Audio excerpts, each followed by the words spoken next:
Well, hey guys, it's Ian from SS8000 Cars, welcoming you to a video on the Golf GTI. Yeah, when you pull out of a corner and put your foot down on the accelerator, you do feel the front wheels. In that case, they weren't actually scrabbling, but they were tugging at the steering wheel. I mean, you know, I don't think it interferes with the driving experience in any way, but it's just something you have to be aware of. Although, you know, all front-wheel drive cars are the same. I mean, I've never really come across a front-wheel drive car where you don't feel this with, even with the more sophisticated traction control system that are available today. But this doesn't feel like it has north of 250 brake, to be truthful.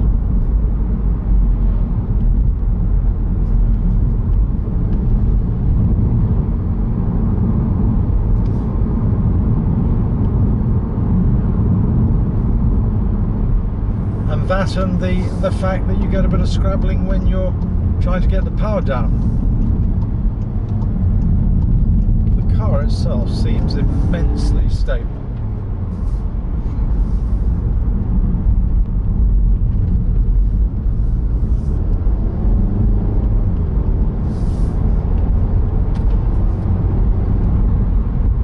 Actually, the suspension system is slightly better, slightly softer than the R.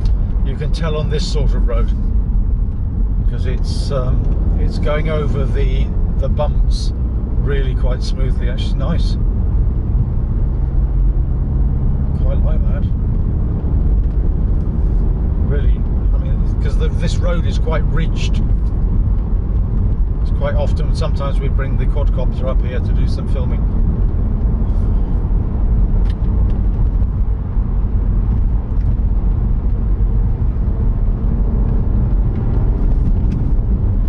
One of the things I do like about the DSG, although I do love manuals, as you know, you will know from our GT4, I really do like the DSG box because it allows me just to play with the gears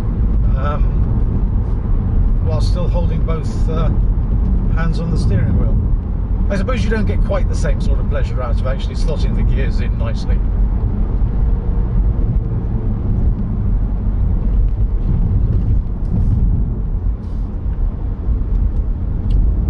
This is interesting, actually.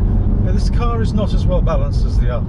It's good, but it's not as well balanced. It's as you've got to watch where you put the power down because it unsettles it slightly.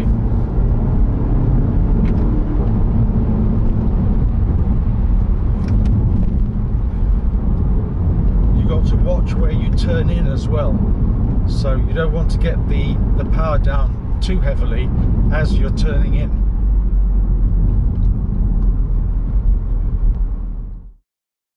This one is spec'd very highly, so it's got the red stripe, the sort of the iconic red stripe going around the front to denote that it's GTI. Obviously it has the GTI decals on the side of the car. Has what I've not seen before, new design 19-inch alloys, which I think are actually quite smart. You can see the GTI again, the decals at the back here, but you get twin exhausts on the GTI. Now this is a DSG car, so as a consequence, unfortunately, we're not going to get the chance to try it a manual, but it really is similar inside to the Golf R. The steering wheel is the same, and the instrumentation is broadly the same. Again, this one is keyless go, so it's just a case of as long as you've got the key in the car somewhere, you can push the engine button and the engine will kick into life. I do like the wheels, actually. I think the wheels are very smart. And again, exactly the same room inside as we had in the last one. I mean, the rear room available is a little limited, but you know, for families with kids certainly well into their teens, I would say it'll be absolutely fine.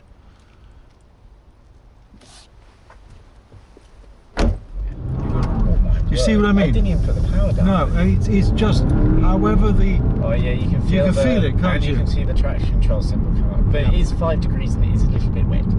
But the Golf R would handle a lot better when you're doing that. It's not wet, James. It's actually because it's quite, cold. There's a little bit of. It's not surface water, but you know, it's still just a little bit wet.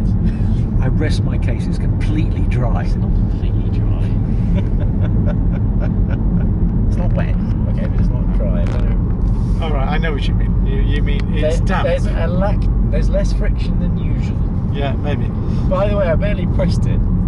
And but that's what I'm saying. That's what I'm saying. I'm saying that it's. And the thing is, I wasn't trying to race off there either. I was just trying to do usual what I'm going to pull out here, and it's fine. And that's even with the traction control working its heart out. I mean, it's not like the traction control didn't come on there.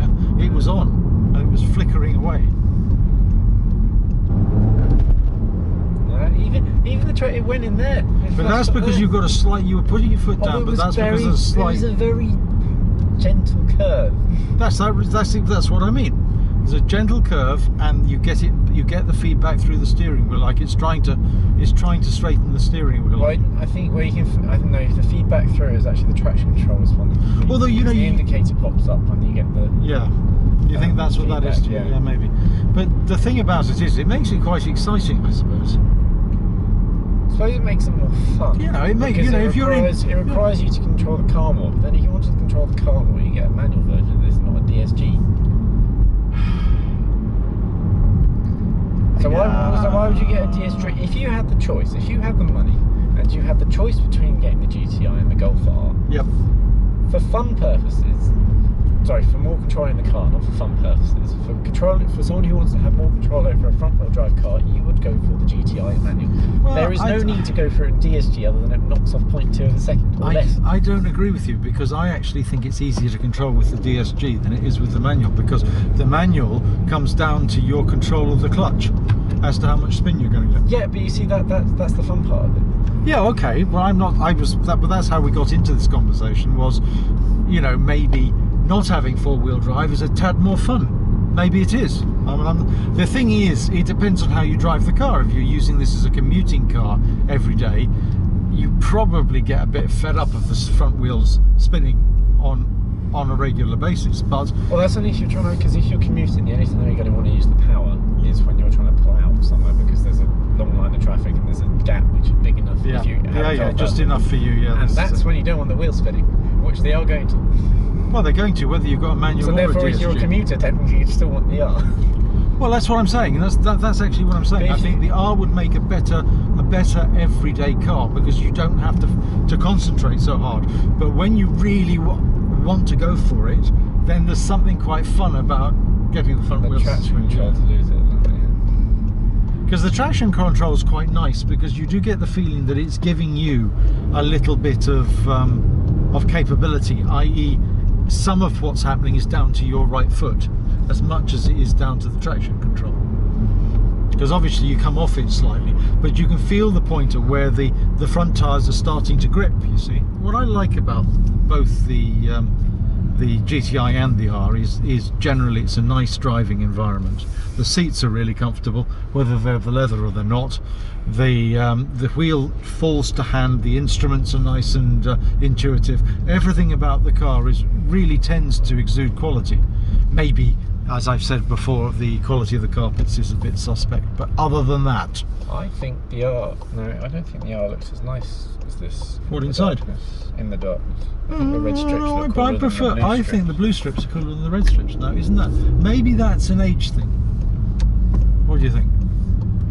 Maybe at your age, red is a bit cooler than blue. But personally, I prefer blue. But one of the things that I've always said about the Golf R is actually it. Unlike the GTI, which I think has an age bracket of probably between 20 and 40, I actually think the R has an age bracket between 20 and 60, because it's a very, very good all-round car, whereas I'd be more interested in its all-round capabilities, and you'd be more interested in the excitement aspect of it. So that's where we differ in that respect. You could feel a little bit of the car a tiny bit of slippage. Yep. Just a tiny bit. Yep. Now that actually adds more fun to it because you can feel it slipping. Yeah, no, I don't disagree with that. So if it's a bit more exciting. What I would say is there is a terrific difference between the power of the R and the power of this. Significant amount of difference. And I would go as far as saying that the R puts it down on the road better, because I mean that's quite useful because there's more power. As a consequence, you can use more of the power more of the time. Yes. And also when you put your foot down, it doesn't spin.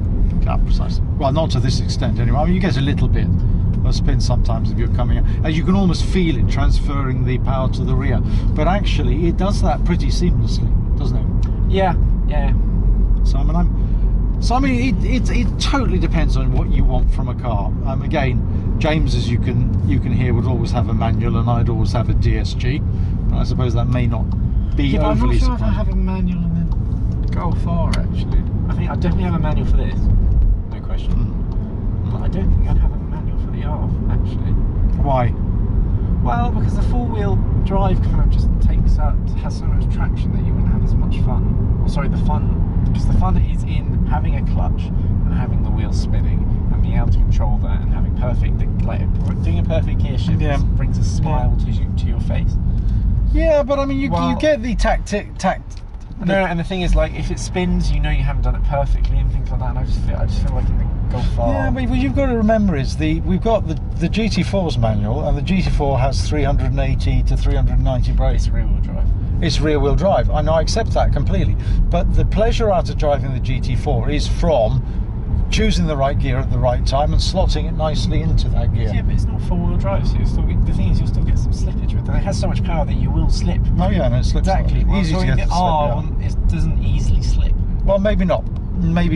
But there are a lot of people that do like the idea of a manual gearbox, and I wouldn't want to put them off in any way.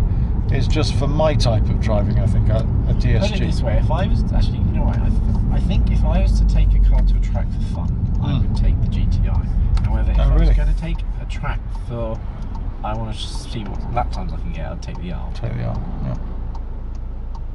Yeah, they always said that the R was pretty competent on the track, no question at all. I think you'd be... I don't know what this would be like on the track, to be truthful. I have just absolutely no idea. I think you'd be getting a lot of wheel spin. Well, anyway, guys, I hope you enjoyed that. I hope it gives you our impressions of the GTI. Definitely like the car. I think at its price level, it's probably a great machine to have, and it sort of has this hewn from granite type quality feel, which I like. Although maybe not as good as the Mark 6, I have been told. Whether you'd have the R over the GTI, I think, is probably whether you can afford it or not. I think if you have enough money, the R probably makes the better everyday machine. But still, this provides a lot of fun, as James has been finding out. All right, guys, make sure you subscribe.